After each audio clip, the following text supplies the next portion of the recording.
Hey guys, just finished watching Doom Patrol, Season 1, Episode 5, Paw Patrol. What an interesting episode. So we start off this episode in 1977 with Jane. She kind of like gets put into a mental hospital and she starts like a riot at like a punk rock, bar or music lounge type thing, music place. And that was really interesting with that. And then we see Nobody and Chief kind of teaming up and they got to go back in time to find, or at least Nobody goes back in time and talks to Jane and stuff, and sets up history and changes her history with her type thing.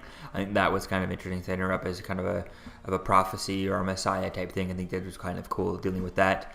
That was really cool. And we see Chief ends up showing back up at the house, just kind of walking around and stuff, and he's obviously kind of made a deal with Nobody, and so that's kind of an interesting idea. They're playing with that. And that whole storyline in this episode was kind of cool, seeing the two of them kind of team up without seeing Nobody throughout the episode too much. But it was kind of interesting seeing how he made a deal with the devil, but he had to kind of deal with it to work and fix and stop the eye that's kind of glooming over the world, right? Saving the world and stuff. And then they go looking for the book and stuff, but the book has been changed from the kid to a dog type thing, and I think that was kind of interesting there. Hence the name Paw Patrol, right? So that was kind of cool there. And then we see that the snow globe that Cliff and Jane are stuck in from last episode ends up exploding after they ring the bell and everything.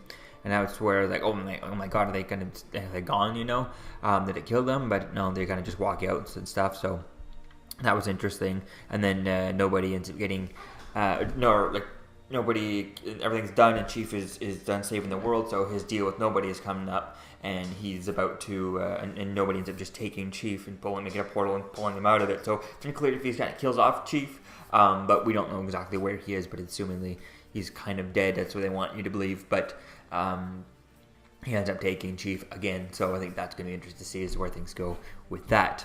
And then we see Cyborg, he had opened up his hand cannon, but because Nobody had slowed down time, it blows up and stuff, and then his arm blows up, and then, Cliff ends up pressing the button on his neck, or I think it was on that side of his neck, and it was able to kind of re-heal himself. I think that was really interesting, because that was like, oh, cool, I like the moment when he lost his arm and stuff, his hand cannon. But then at the same time, I was just kind of like, oh no, that what they want to do? They want to get rid of his hand cannon so that he never has it throughout the rest of this season type thing. That would be kind of annoying and kind of dumb. That just kind of depowering the character type thing. Just like every time we have a Wolverine movie, they always got to take away his healing factor. They can never just make a movie that has him with his full-on healing factor. But turning down the volume of the character type thing, turning down the powers of Cyborg and taking that away because they don't want to CGI the cannon all the time, but yet it grows right away. I think that was really good. I like that how it grew back and stuff, and I think that was really interesting with that. And his, it also ends up sending an SOS out to his father. He gets like a Skype call type thing on his screen, but he kind of declines it and stuff. So that'll be interesting to see to see if his father shows up in the next episode. It doesn't look like it based on the trailer, but I think it's really going to be interesting to see as to where things go with that and how their relationship continues on, especially with the SOS being sent out, right, and him declining the call. So I think that's going to be interesting to see there. I wonder if his father, imagine his father, at least it would make sense for him to set up stuff where when the SOS is set up, he can override him and kind of see what's going on, right? He said that in the last time we saw his father, where he was able to just kind of locate him no matter what, without Vic's consent, right? To be able to want him to be found, right? So I think that was kind of interesting there, and I'd imagine on that same sort of idea, he would be able to kind of look at Vic's kind of vitals and see that he's still alive, what happened, and get a kind of maybe. Kind of like when your computer crashes, when you send a report to kind of the Apple or Microsoft, whatever the company, it sends them a kind of a report type thing. I feel like he would totally have that. I think Victor's father would totally have something like that. So he would kind of send him kind of a report of what happened and exactly. He lost his arm. He doesn't know how he lost his arm, but he would say that his arm blew up. And he re-healed it, and so far his now vitals are at this, right? He'd be able to monitor his vitals from afar, so I think that could be something interesting to see as to where things go with that.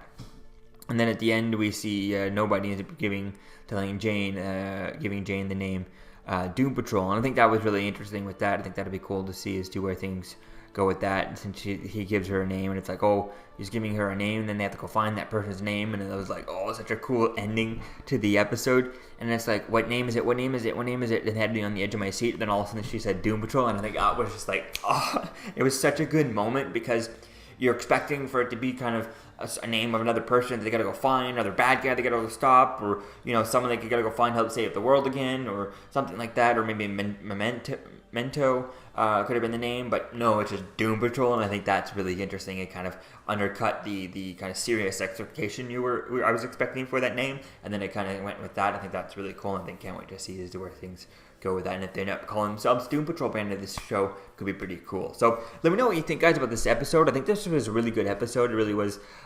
It was kind of fun here. I mean, there was nothing like, oh my god, that was extremely exciting, but I mean, it really was an interesting episode. I mean, IMDb here has right now as an 9.5 out of 10. I wouldn't give this episode that, but I'd give this episode like an 8.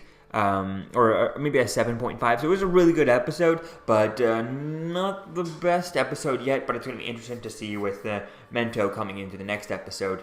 I really don't know anything about him or his power set, other than the fact that just watching a few clips with him on YouTube from other shows, that he has a relationship with Rita and stuff. So I think that's going to be interesting to see. And she even says his name a few times in the trailer, so clearly there's going to be some sort of a pre-existing relationship between them. So that'll be fun to see that. So yeah, I definitely can't wait to see as to where things go with this show in the next episode. So let me know what you think, guys, about all this in the comments below, and I'll see you guys in the next video. Peace out.